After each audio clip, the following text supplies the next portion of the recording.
মামলার ব্যাপার নিয়ে আমি প্রেস কনফারেন্স করছি আর কি।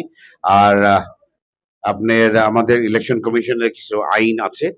আমি আজকে কোনো ইলেকশনের ব্যাপার নিয়ে কোনো কথাবার্তা বলতে পারবো না। আপাতত ২ তারিখ পর্যন্ত কোনো কথাবার্তা বলতে পারবো না। আপনার মামলা সম্বন্ধে যা জিজ্ঞেস করবেন আমি উত্তর দেবো আরকি। আমি সেসব ব্যাপারগুলো আপনারা নিজেরা আরেকটু যাচাই করে দেখেন আরকি। আমি তো আপনাদের স্পষ্ট দেখিয়েছি যে এর থেকে তো স্পষ্ট আর কিছু নাই আরকি। আমি এতটুকুই বলতে পারবো যে জোসেফ এন্ড হারিস আমাকে তারা কেন করেছে বিকজ তারা বেশি ভালো করে বলতে পারবে বা তারা আমার একই এলাকার ছেলে ছিল আর কি। আমার যদি ঘুরে ফিরে বলি যে হিংসা আর কি, বোঝেন না? হিংসা হিংসা আর ওই যে ক্ষমতার অপব্যবহার। আমার এই দুঃখের বিষয় হলো আমাকে এত এত ক্যাসিনো ক্যাসিনো বললো, আজও কোনো ক্যাসিনোর মামলা হয় নাই। ক্যাসিনোটা কোথায় আছে? আমাকে একটু খুঁজে বের করে দেন তো ভাই। আপনারা তো মিডিয়া লোকজন, ক্যাসিনোটা কোথায়? কোথায় সে অনলাইন ক্যাসিনোর ডন, ক্রুতা, গডফাদার, কত কিছুই আর কি। আজ পর্যন্ত কোনো ক্যাসিনো মামলা হয় নাই। সবকিছু আন্ডার প্রসেস। আপনাকে একটা জিনিস চিন্তা করতে হবে যে আমি যাদের কথাবার্তা বলছি আর কি, তারা কি ধরনের ব্যক্তি হয়তো বা আপনারা আমার থেকে ভালো জানেন। আমি তো ছোটবেলা থেকে দেশের বাইরে বড় হয়েছি। আপনারা তো বাংলাদেশে ছিলেন, আছেন। আপনারা আমার থেকে আরো অ্যাডভাইস করেন যদি আপনাদের কাছে কোনো অ্যাডভাইস থাকে আর কি। হ্যাঁ, সবকিছু সেটা হলো একটাই স্পষ্ট, সেটা হলো যে আমি কোনো অপরাধী না। আমি আপনাদের যেমন বলছি, আমি যেমন কোর্টেও আমাকে নিয়ে গেছিল, আমি কোর্টেও বলেছিলাম একজন আরেকজনের ভালো দেখতে পারে না, মনে করেন ওই এলাকাতে বলেন না যে কেউ যদি ভালো থাকে তাকে দাবায় দেওয়ার চেষ্টা নানান ধরনেরই। আর প্লাস মনে করেন যে আপনার তৎকালীন সময় আরেকটা বাহিনী ছিল, কিভাবে তারা একটা পরিকল্পিতভাবে তাদের নিজেদের ক্ষমতার অপব্যয় করেছে আর কি। হিংসা হিংসা আর কি। প্রথমত আমার মামলা চলমান, আপিল চলমান। আপনাকে মামলা যখন চলমান থাকে তখন কোনোদিনই আপনি কাউকে কাউকে আপনি দোষী বলতে পারবেন না। আমার মামলা সবই চলমান। আপনার প্রথম আলো যে নিউজের কথা আপনি বলেছেন, হয়তো বা তাদের কোনো পার্সোনাল কোনো হয়তো মানুষের অনেক ভুল থাকতে পারে না, হয়তো বা সেই ধরনের ভুল আছে, বাট আমার মামলা চলমান, সবগুলো মামলা স্পষ্ট চলমান। আমার বিরুদ্ধে 4টি মামলা আছে। কি কি মামলা এগুলো? সবই চলমান। আমার আপনার এই তৎকালীন যে মামলাগুলো করেছে আর কি, আপনি প্লেন থেকে নামায় নিয়ে এসে তারপরে মামলা করেছে, তার আগে কোনো মামলা ছিল না আর কি। একটা ব্যক্তিকে আপনি দেখবেন, আমরা বলি আইকাওয়ার, international civil aviation authority, civil এভিয়েশনের একটা আইন আছে আর কি। সেটা হলো আপনি প্লেন থেকে কাউকে নামায় নিয়ে আসতে হলে পূর্বে তার নামে ওয়ারেন্ট থাকতে হবে। ওয়ারেন্ট না থাকলে আপনি তাকে প্লেন থেকে বন্ধ দিয়ে ফেরত আনতে পারেন না। বাট আমাকে প্লেন থেকে নামায় নিয়ে এসে ওয়ারেন্ট তো দূরের কথা, মানে আমার জিডিও ছিল না, মামলা তো দূরের কথা, মানে আমার জিডিও। আমাকে প্লেন থেকে নামায় নিয়ে আসার পরে আপনার মামলাগুলো করে, একটা হলো যে মদের মামলা, আরেকটা হলো যে আপনার মানি লন্ডারিং মামলা। মানি লন্ডারিং এর মামলা যেটা করেছে আর কি, আসবো তো সেটা বলতে, আমি ছোটবেলা থেকে দেশে বড় বাইরে বড় হয়েছি, সারা জীবন বিদেশ থেকে শুধু বাংলাদেশে টাকা নিয়ে আসছি।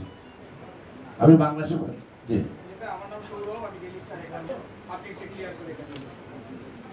আমি সম্পূর্ণভাবে ষড়যন্ত্র শিকার।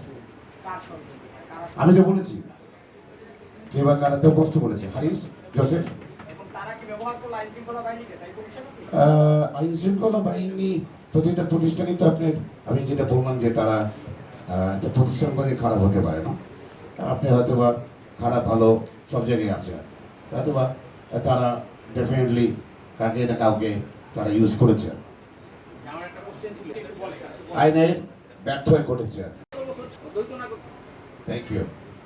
প্রথমত আপনার ছবি জাপানে যাই, জাপানটা মোটামুটি বড়, দেন জাপান, আমেরিকায়, দেন তারপরে আপনার থাইল্যান্ড। আমার দ্বৈত নাগরিকতা কোনোদিন ছিল না, এখনো নাই, বিকজ আমি আমার দেশে প্রচুর ভালোবাসি।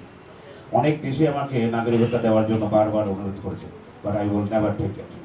আমি যদি কোথাও কোনো জায়গায় যেতাম তখন আমার দেশের পতাকা আছে না, মানুষ মনে করতো আমাকে সেলিম প্রধান হয়তো বা কোনো আরব দেশের ধনী কোনো ছেলে, বাট আমি যেখানেই যেতাম আমার দেশের পতাকা, আমার পতাকাটা আমি গায়ে লাগাই দিতাম যে তোমরা দেখো যে আই এম ফ্রম বাংলাদেশ। আচ্ছা, ম্যাডাম কিছু বলবে?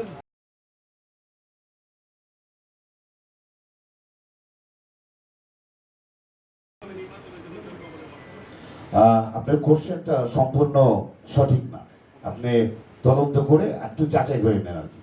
আপনি অনেকেই হুজুকের মাথায় যেসব বলেন না, আপনি একটু যাচাই করে নেবেন, যাচাই করে সঠিক জিনিসটা আপনি জানবেন। আমি কোনো ঋণ খেলাপি না, 1 টাকাও না। আমি কিন্তু বারবার করে কষ্ট করে বলেছি, আগেও বলেছি এখনো বলি আর কি, যে পৃথিবীতে কেউ আমাকে বলতে পারবে না যে আমার 1 টাকা অবৈধ আছে। আমার ঋণ, আমার ব্যাংকে লোন আছে, আমার কোম্পানির লোন আছে, আমার পার্সোনাল কোনো লোন নাই। আর আমি কোনো ঋণ খেলাপি না। আরেকটা জিনিস স্পষ্ট করে আপনাদের বোঝানো চাই, আমি কিন্তু ছোটবেলা থেকে জাপানে বড় হয়েছি। ছোটবেলা থেকে জাপানে বড় হওয়ার মানে কি, আমি যা ইনকাম করেছি সব বিদেশে, বাংলাদেশে না। আরেকটা জিনিস আমি আপনাদের স্পষ্ট করে বলি, সেলিম প্রধান, আমি চ্যালেঞ্জ করে বলতে পারবো যে বাংলাদেশের কেউ আমাকে বলতে পারবে না যে সেলিম জীবনে কোনো টেন্ডারবাজি করেছে, চাঁদাবাজি করেছে, ওর তারা জমি দখল করেছে, বালু ভরাট করেছে। নাও নো চ্যালেঞ্জ। আপনার বিজনেসটা কি?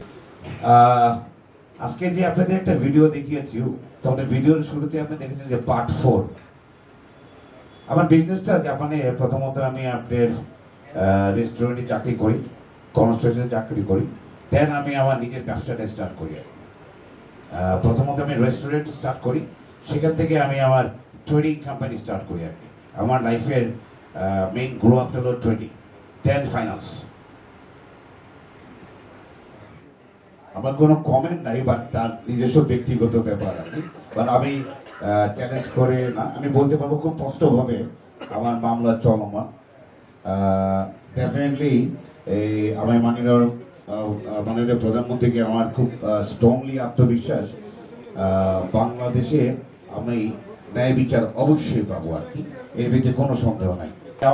আমরা বলি লেডিস ইজ ফার্স্ট।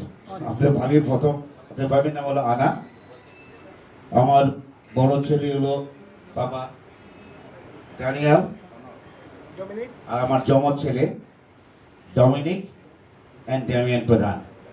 বাবা আসসালামু আলাইকুম। ওয়ালাইকুম আসসালাম।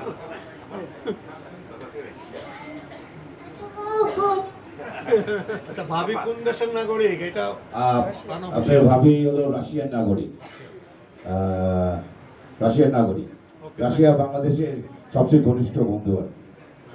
Sure. আর আমার 3 ছেলে, এই প্রথম আমি বলতে পারবো যে হাফ রাশিয়ান হাফ বাংলাদেশি।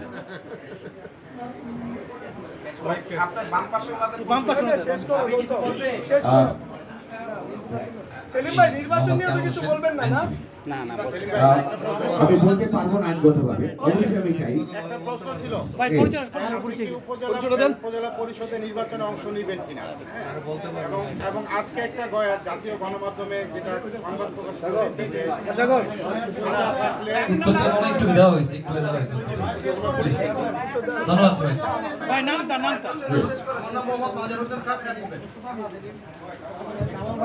ধন্যবাদ সবাই। আপনাদের পরিচয়টা আপনাদের আমার নাম কামাল হোসেন। থ্যাংক ইউ সবাইকে, thank you, thank you. Kamal ভাই প্রফেশনটা কি? কামাল ভাই কি অ্যাডভোকেট?